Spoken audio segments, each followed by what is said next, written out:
The quantum storm came out of nowhere like a nightmare made of twisted space and screaming energy.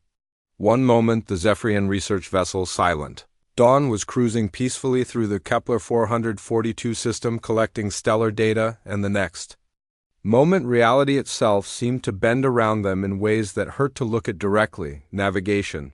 Officer Clickstara felt her compound eyes burn as the storm's impossible colors washed over the ship's crystalline hull. Her 6 legs gripped the smooth floor of the bridge as alarms began wailing in harmonious tones that would have been beautiful if they weren't signaling imminent disaster. The quantum fields that powered their vessel were fluctuating wildly, and the carefully balanced energy matrices that kept them moving faster than light were falling apart. "Engine core destabilizing," announced technical specialist Vorthak from his position at the rear of the bridge. His antenna twitched nervously as streams of data flowed across his bio-interface displays. "Quantum cascade failure in progress. We have perhaps 6 minutes before complete power loss." Clickstara's mandibles clicked together in the Zephyrian, equivalent of gritting teeth. 6 minutes was not enough time to plot a safe course out of the storm. It was barely enough time to send a distress signal and hope that someone in this empty region of space might hear them and care enough to help. "All crew to emergency positions," she ordered through the ship's communication system. 12 voices acknowledged her command in the clicking musical language of her people. They were scientists and researchers, not soldiers, but they moved with practiced efficiency born from countless emergency drills. None of them had ever expected to use those drills for real. The ship shuddered as another wave of quantum distortion passed through them. Clickstara watched in horror as cracks began spreading across the main view screen like frozen lightning. The Silent Dawn was not built for this kind of stress. Their vessels were designed for careful exploration and precise scientific work, not for surviving the chaotic forces that could tear apart the basic structure of matter itself. "Distress beacon ready," reported Communications Officer Nixbella from her station near the ship's center. Her voice carried the controlled fear that all of them were feeling. "Broadcasting on all known frequencies, including the old mathematical sequences from the archive." "Do it," Clickstara ordered. She knew the chances of rescue were slim. This system was far from the established trade routes and even farther from any Zephyrian colonies. Most ships that might pass through here would be automated cargo vessels, with no crew to respond to emergency calls. The distress signal poured out from their failing ship like a desperate scream into the void. Complex mathematical progressions that any intelligent species should recognize. Star charts showing their location. Basic chemistry symbols indicating their biological needs. Everything they could think of to communicate their situation to whoever might be listening. Then the engines died completely and the Silent Dawn became just another piece of debris drifting through space. Emergency power kicked in, but Clickstara knew it would not last long. Maybe 18 hours if they were very careful with their resources. Maybe 20 if they shut down all non-essential systems and hoped their air recyclers could keep working without full power. The structural damage from the quantum storm was getting worse too. She could hear the hull creaking and settling as micro-fractures spread through the crystalline matrix that formed their ship's skin. "Life support holding steady for now," announced Medical Officer Thelrin. Her voice was calmer than the others, but Clickstara could see the tension in the way her antennae were pressed flat against her head. "I recommend reducing activity to minimum levels to conserve oxygen." The crew settled into emergency protocols that felt strange and unreal after years of routine scientific missions. They dimmed the lights to save power and moved slowly to avoid using extra air. Some of them began working on the damaged systems, but everyone knew the quantum cascade had destroyed their main engines. Beyond any hope of field repair, hours passed in tense silence, broken only by the occasional report on their deteriorating condition. The hull cracks were getting larger and atmospheric pressure was dropping slowly but steadily. The emergency batteries were draining faster than calculated because the damaged systems were drawing more power than they should. Clickstara found herself staring at the communication displays, hoping against logic that someone would answer their call.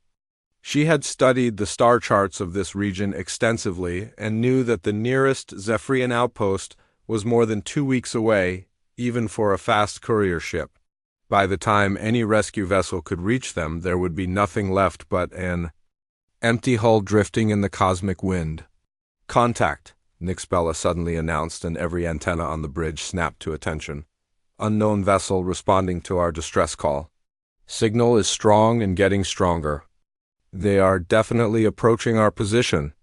Relief flooded through Clickstara's nervous system like warm sunlight. Someone had heard them and cared enough to change course and come to their aid.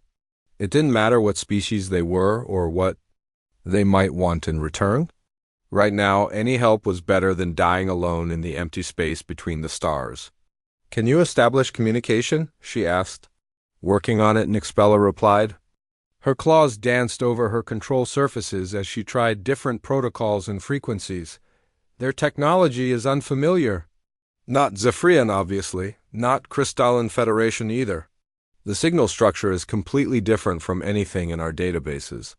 "Keep trying," Clickthera ordered. Whatever species was coming to help them, she wanted to be able to thank them properly and explain exactly what kind of assistance they needed. The Silent Dawn's escape pods were damaged beyond use and their emergency supplies were limited. They would need either evacuation to the rescue ship or somehow getting their own vessel. Operational again, the unknown ship continued approaching, and Clickstara felt hope growing stronger with each passing minute. In a few hours, they would know who their rescuers were and what options they had for survival. She had no way of knowing that the approaching vessel was crewed by a single human who had never encountered her species before, and who was about to make decisions that would change the course of galactic history. The distress call had been answered. Now everything depended on what happened next. Jake Sullivan had been hauling cargo through the outer colonies for 8 years, and he thought he had seen everything the galaxy could throw at him. Plasma storms that turned space purple and green. Asteroid fields so thick they looked like solid walls of rock. Derelict ships from wars fought before humans even learned to make fire. But he had never seen anything like the signal that came crackling through his communications array while he was 3 days out from Kepler Station. The Lucky Strike was not much to look at from the outside. She was a converted mining hauler with patches welded over patches and enough jury-rigged modifications to make a shipyard inspector weep. But Jake had spent years turning her into something special. Extended range sensors for finding salvage, military-grade shielding bought surplus from a fleet depot, and communication equipment that could pick up whispers from halfway across the galaxy. The signal was unlike anything in his database.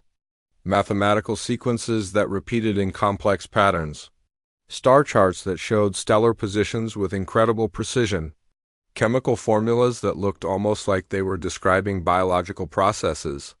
Jake played it over and over while sipping coffee from a mug that read Best Dad in the Universe and trying to make sense of what he was hearing. Most cargo haulers would have logged it as space junk and continued on their planned routes. Time was money in the freight business, and detours cost fuel that cut into already thin profit margins. But Jake had always been curious about things that didn't fit normal patterns. His wife Lisa always said it would get him in trouble someday. And she was probably right. He ran the signal through every translation program he could find.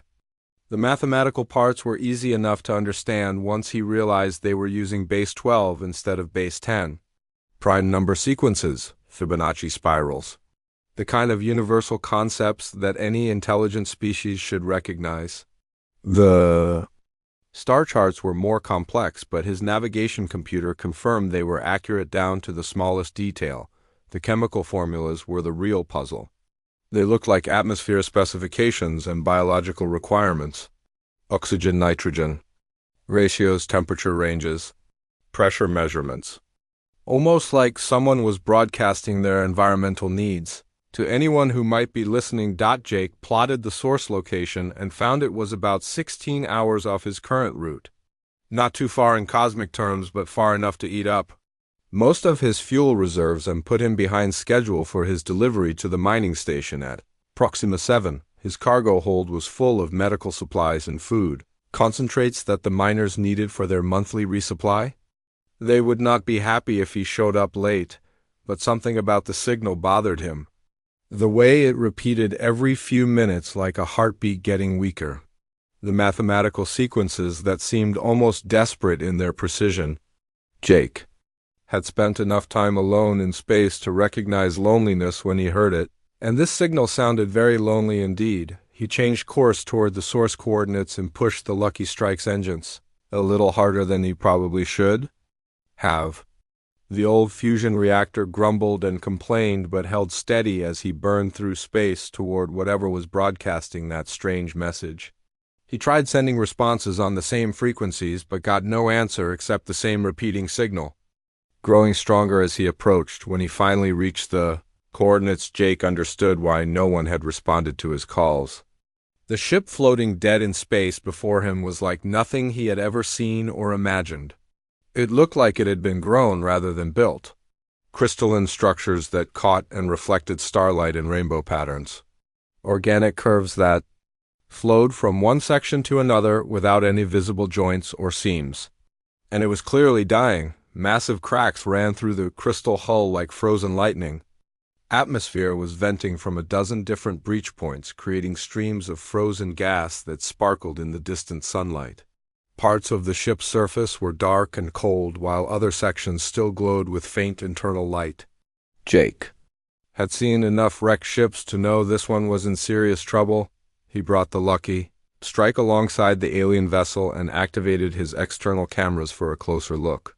The ship was maybe 3 times the size of his freighter, but built so differently that it was hard to make direct comparisons. Where human ships were all straight lines and right angles, this one was all curves and flowing shapes that seemed to follow some kind of mathematical harmony. Jake tried broadcasting on the same frequency as the distress signal using simple mathematical concepts. 1 + 1 = 2. The first 10 prime numbers, pi calculated out to 20 decimal places. Basic stuff that any intelligence should understand. Regardless of their language or culture.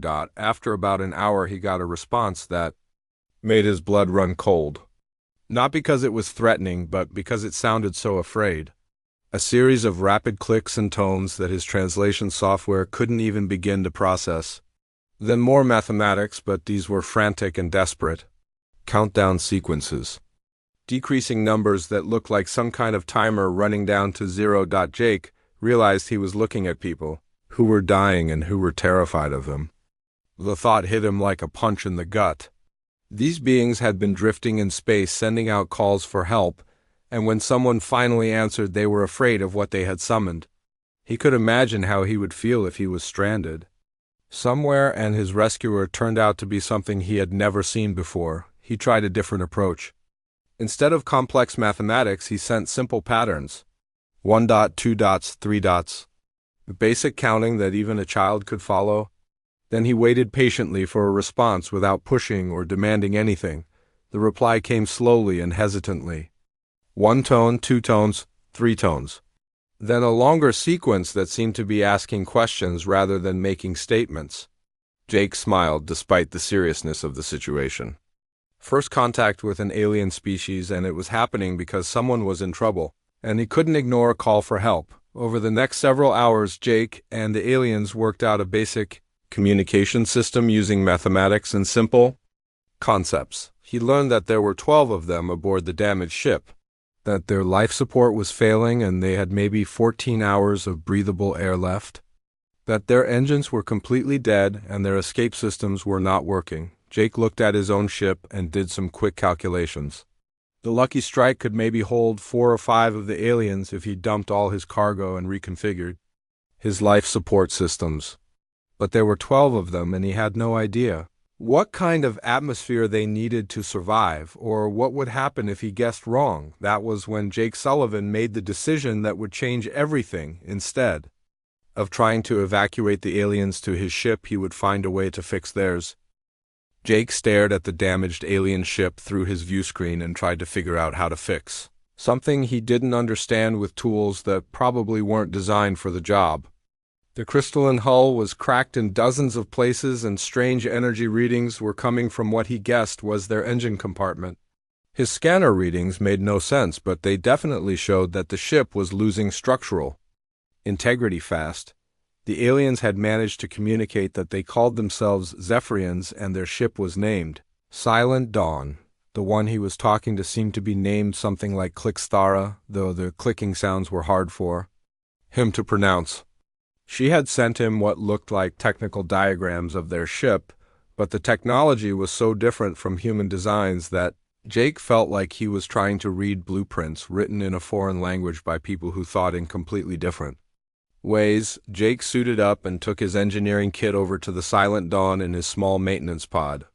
The Lucky Strike's industrial equipment was too big to fit through the alien ship's airlocks, but his portable tools might be able to do something useful. When he got close to the hull, he could see that the cracks were worse than they had looked from a distance. Some of them were wide enough to stick his gloved hand through. The first problem was sealing the hull breaches, so the aliens wouldn't lose any more atmosphere. Jake had brought sheets of emergency hull plating and industrial adhesive sealant.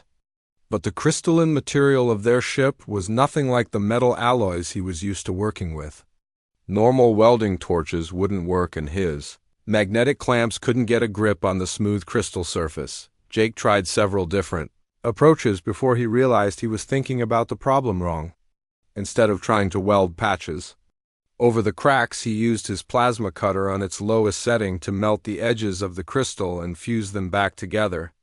It was delicate work, and he had to be careful not to create thermal stress that would cause new cracks, but after 2 hours, he had sealed the worst of the hull breaches. The aliens watched his work through their transparent hull sections, and Jake could see them moving around inside their ship. They looked like giant insects with 6 legs and compound eyes, but they moved with obvious intelligence and purpose. One of them seemed to be taking readings with handheld devices, while others worked at control stations that looked more like organic growths than manufactured equipment. Communications were getting easier as both sides learned more about each other's mathematical systems. Clicksthara had figured out how to send him simple diagrams, and Jake was starting to understand some of their basic concepts. She showed him what appeared to be their power distribution system, and he could see that their main energy source was completely dead while their backup systems were failing fast. Jake went back to the Lucky Strike and brought over a portable fusion generator that he normally used for powering his tools during salvage operations. It wasn't nearly powerful enough to run the alien ship's main systems, but it might be enough to keep their life support working and maybe power some of their essential equipment. The problem was connecting human technology to alien systems. The Silent Dawn used some kind of crystalline power conduits that carried energy in ways Jake had never seen before. His standard electrical cables wouldn't interface with their system, and he couldn't figure out how their power distribution worked. From the outside, that was when Jake did something that probably violated every safety protocol ever written. He cut into one of their power conduits with his plasma torch and spliced in a connection to his portable generator using raw copper wire and electrical tape. It was the kind of jury-rigged solution that would make an engineer cry, but it worked. Power from his generator began flowing into their backup systems, and he could see lights coming back on throughout their ship. Clicksthara sent him what he interpreted as expressions of amazement and gratitude. The power boost had stabilized their life support systems and given them more time to work on other problems. But Jake could see from his readings that the fusion generator wouldn't last more than 10 or 12 hours at the current drain rate. They needed a more permanent solution. The next challenge was their water recycling system, which had been damaged when their main power failed. The Zephyrians seemed to need a specific mixture of atmospheric gases, and their environmental controls were very precise about temperature and humidity. Jake didn't have replacement parts for their equipment, but he did have emergency atmosphere processors in his cargo hold. Jake spent the next several hours installing human atmospheric equipment inside the alien ship. It meant cutting holes in their beautiful crystalline walls and running cables and pipes through spaces that clearly weren't designed for such modifications. The work was complicated by the fact that he had to wear his environmental suit the whole time because the alien atmosphere would kill him in minutes. The Zephyrians helped as much as they could by holding tools and following his hand signals. for where to route connections. Jake was amazed at how quickly they adapted to his improvised solutions. When his standard fittings wouldn't work with their systems, they brought him materials from their ship that he could modify with his tools. When his equipment needed different mounting points, they found ways to create attachment points in their crystal walls. By the 8th hour, Jake had managed to get their atmospheric systems stable and their hull sealed well enough to hold pressure.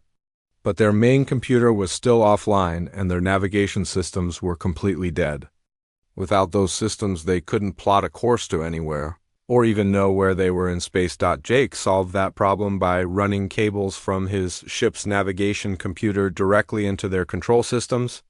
It was another impossible, jury-rigged connection that somehow worked despite being made from completely incompatible technologies. His computer began feeding navigation data to their displays, and suddenly the aliens had access to star charts and position information again. The breakthrough moment came when Jake realized he could use his ship's main reactor to power their quantum drive systems. It meant physically connecting the two ships with heavy power cables and synchronizing their energy outputs, but it might give them enough power to actually move under their own propulsion again. Jake worked for another 4 hours running the largest power cables he had between the two ships and creating a connection interface using parts from both vessels. When he finally threw the switch and felt the Silent Dawn's engines come back to life, he heard something through his communications link that needed no translation. It was the sound of 12 voices raised in what could only be celebration. The aliens were going to live and their ship was going to fly again. Jake had done the impossible using nothing but human stubbornness and the willingness to try solutions that made no sense according to any engineering manual ever written. But as he prepared to disconnect his ship and wish them well, Jake began to feel strange. His vision was getting blurry and there was a metallic taste in his mouth that hadn't been there before. Jake tried to ignore the growing sickness in his stomach and the way his hands were starting to shake as he finished connecting the last power coupling between the two ships. The metallic taste in his mouth was getting stronger, and he could feel a deep exhaustion settling into his bones like he hadn't slept in weeks. But the Silent Dawn's engines were humming with life again, and that was what mattered right now. Clickstara had been watching Jake work for the past 12 hours, and she was beginning to understand that humans were very different from any species she had ever encountered. Her people approached problems methodically with careful analysis and detailed planning. They would run simulations and calculate risks before attempting any major repair work. But this human had simply looked at their impossible situation and started fixing things with whatever tools he happened to have available. She sent Jake a series of mathematical expressions that she hoped would convey her gratitude and amazement at what he had accomplished. No Zephyrian engineer would have attempted half of the modifications he had made to their ship. The connections between their systems and his were completely against every safety protocol in their technical manuals. Yet somehow everything was working perfectly. Jake responded with what she was learning to recognize as human laughter, a strange sound that seemed to indicate pleasure or amusement rather than any kind of threat. He was clearly pleased that the repairs had worked, but he didn't seem to think he had done anything particularly remarkable. For him, this was apparently just another day of solving problems that couldn't be solved. Through their growing communication system, Clickstara began asking Jake questions about his species and his personal situation. She learned that he lived on a planet called Earth with his mate Lisa and 2 offspring named Bobby and Katie. He had been traveling for 3 months delivering supplies to distant colonies and was already late returning home. His family would be worried about him. More importantly, she learned that Jake had used most of his emergency supplies to repair their ship. His water reserves were running low, and he had given them several days' worth of his food concentrates to help stabilize their atmospheric systems. The fuel he had burned getting to their location meant he would have to travel the rest of his journey on minimum power with no margin for error. This information disturbed Clickstara deeply. Jake had risked his own survival to help complete strangers, whose existence he hadn't even known about a day ago.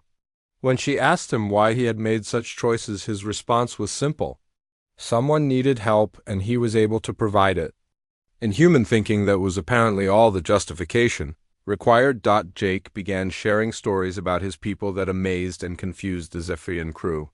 He told them about humans who ran into burning buildings to rescue people they had never met, about Coast Guard crews who flew helicopters into hurricanes to save ships in distress, about ordinary people who gave blood to strangers and donated organs to save lives they would never know about.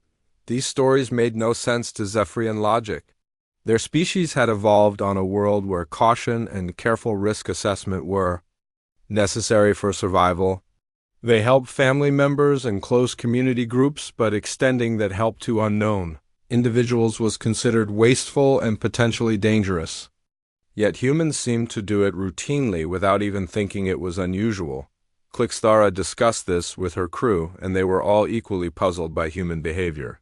Technical specialist Vorthak pointed out that Jake's willingness to risk his resources for their benefit had actually made his own survival less likely.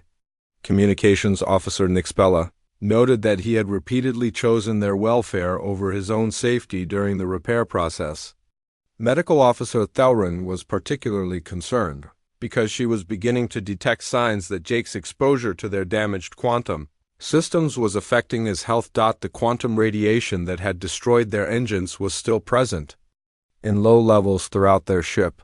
Jake had been working directly with the damaged systems for many hours without knowing that the exotic particles were slowly poisoning his biological processes. Zephyrian physiology was naturally resistant to such radiation, but human biology apparently had no such protection. When Thelrin tried to warn Jake about the radiation exposure, he simply acknowledged the information and continued working. He understood that staying near their ship was making him sick, but he wanted to complete the repairs before he left. The idea that he might die from helping them didn't seem to change his determination to see the job finished. This behavior was completely alien to Zephyrian thinking. Any rational being would minimize their exposure to dangerous radiation and leave the area as quickly as possible. But Jake stayed and worked and even shared more of his emergency medical supplies when he learned that some of their crew had also been affected by the quantum storm. As the hours passed, Jake's condition grew worse, but his determination never wavered. He taught several of the Zephyrians how to monitor the jury-rigged systems he had installed so they could maintain the repairs after he left. He showed them how to route power efficiently between their systems and his backup generator. He even gave them detailed technical information about human technology in case they encountered other ships like his in the future. Clixthara realized she was witnessing something that would change how her people thought about intelligence and civilization. They had always assumed that advanced species would be logical and self-interested like themselves. The idea that a highly capable species might also be selflessly cooperative had never occurred to them. Jake represented everything that Zephyrian evolution had taught them to avoid. He made decisions based on emotion rather than careful analysis. He took enormous risks for minimal personal gain. He prioritized the welfare of strangers over his own safety. By every measure of Zephyrian psychology, he should have been a failed example of his species. Instead, he was clearly a successful and capable individual who had single-handedly solved problems that had seemed impossible to the entire Zephyrian crew. His emotional decision-making had led him to attempt repairs that their logical approach would have dismissed as too dangerous or impractical. His willingness to take risks had enabled him to find creative solutions that their cautious methodology would never have considered. The final revelation came when Clixthara learned that Jake was not a trained engineer or professional rescue worker. He was simply a cargo hauler who had taught himself repair skills out of necessity and curiosity. The technical knowledge and problem-solving abilities he had demonstrated were apparently common among humans rather than representing specialized training. As Jake's radiation sickness grew worse and he began having trouble staying conscious during his work, Clixthara made a decision that would have shocked her crew just a few days earlier. She was going to risk their newly repaired ship and their own safety to save the human who had sacrificed everything to help them. After all, someone needed help, and she was able to provide it. Jake had taught her that sometimes that was all the justification required. Jake collapsed against the control panel of his makeshift repair station and felt his vision blur as another wave of nausea hit him like a physical blow. The radiation poisoning was getting worse fast, and he could taste blood in his mouth now.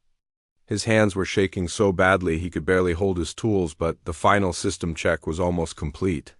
Just a few more connections to verify, and the Zephyrians would be able to fly their ship safely back to their own territory. Through the communication link, he could hear Clixthara calling his name with increasing urgency. The clicking sounds of her language had become familiar to him over the past day, and he could recognize the tone of worry in her voice even without translation. She had been monitoring his vital signs through the basic medical scanner he had shared with them, and she knew he was in serious trouble. Jake tried to respond, but found he could barely form words. The quantum radiation had done something to his nervous system, and his body was starting to shut down in ways that felt strangely peaceful. He had always wondered how he would die, and somehow being poisoned by alien technology while saving 12 insectoid researchers felt like a reasonably good way to go out. At least Lisa would have an interesting story to tell at his funeral. The Silent Dawn's engines came fully online with a harmonic vibration that Jake could feel through the hull of his ship. All the jury-rig systems he had installed were working perfectly, and the Zephyrians now had full power and navigation capability. They could plot a course for home and be there in less than a week if they pushed their repaired engines hard enough. Jake smiled despite the pain in his chest and began the process of disconnecting his ship from theirs. It took most of his remaining strength to operate the release mechanisms, but he managed to separate the power cables and retract the docking clamps that had held the two vessels together. The Lucky Strike drifted slowly away from the crystalline alien ship, and Jake settled back in his pilot chair to watch them leave. That was when something unexpected happened. Instead of engaging their engines and departing for Zephyrian space, the Silent Dawn moved closer to his ship and began extending what looked like flexible docking tubes toward his airlocks. Jake tried to understand what they were doing, but his mind was getting fuzzy, and thinking was becoming difficult. Clixthara's voice came through the communication system clearer than it had ever been before. She was using the mathematical language they had developed together, but her message was simple and direct. The Zephyrians were not leaving without him. They had medical technology that might be able to help with radiation poisoning, but they needed to get him aboard their ship immediately. Jake wanted to argue that they should save themselves and not risk their newly repaired vessel for someone who was probably going to die anyway. But he couldn't seem to make his voice work properly, and his hands wouldn't respond when he tried to operate his communication controls. He could only watch helplessly as the alien docking tube sealed itself around his main airlock and began cycling through what he assumed was a decontamination process. The first Zephyrian to come aboard his ship was Medical Officer Thelrin, and Jake was amazed at how graceful she looked moving through the cramped corridors of the Lucky Strike on her 6 legs. She was carrying what appeared to be a portable medical scanner and several devices that Jake didn't recognize. Her compound eyes reflected the lights of his ship in rainbow patterns that would have been beautiful if he hadn't been too sick to focus properly. Thelrin began running scans of Jake's body with equipment that felt warm and tingly against his skin.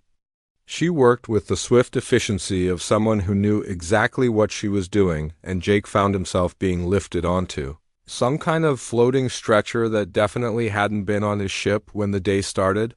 Apparently the Zephyrians had brought their own medical equipment aboard to help him. The next few hours passed in a haze of alien medical procedures that Jake understood none of but trusted completely.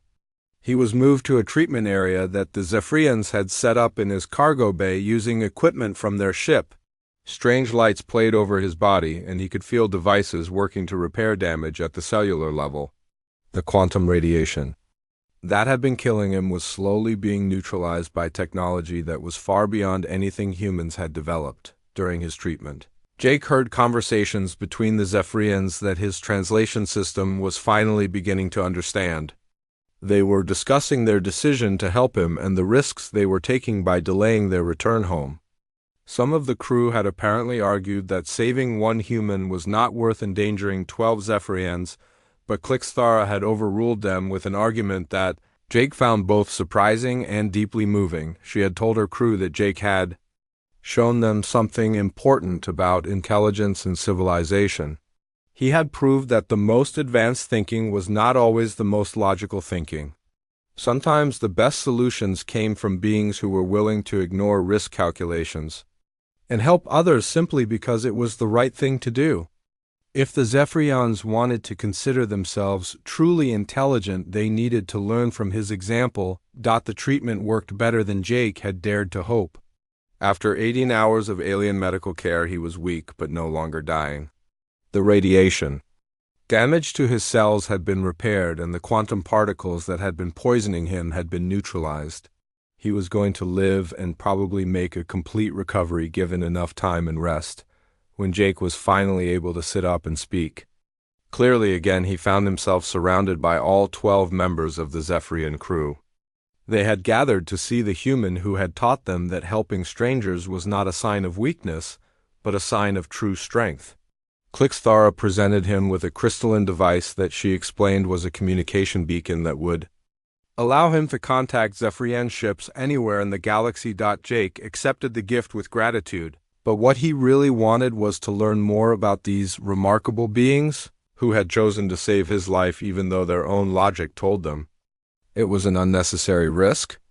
They spent the next several days traveling together toward the nearest space station with Jake's ship docked to theirs and the two crews working together to optimize their combined systems. The space station at Kepler Junction was a rough frontier outpost that served miners and traders from a dozen different species.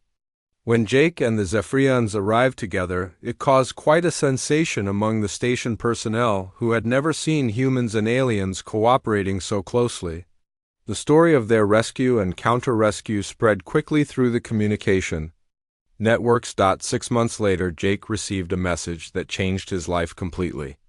The Zephyrian government had reported their encounter to the Galactic Council, and his actions had been recognized as the first successful diplomatic contact between humans and the wider galactic community. He was being invited to serve as the first human ambassador to help establish formal relationships between Earth and the dozens of alien civilizations that inhabited their region of space. Jake accepted the position, but insisted on one condition. He wanted to keep flying the Lucky Strike and responding to distress calls from any species that needed help. The galaxy was a big place, and there were always people out there who needed someone to answer when they called for aid. That was what humans did best, and Jake intended to keep doing it for as long as his ship would carry him between the stars. The last entry in his log that day was simple and direct. Another species had sent out a distress signal from the Vega system. Something about their colony ship being trapped by gravitational anomalies that their technology couldn't handle. Jake plotted a course and engaged his engines because someone needed help, and he was able to provide it. In human thinking, that was still all the justification required.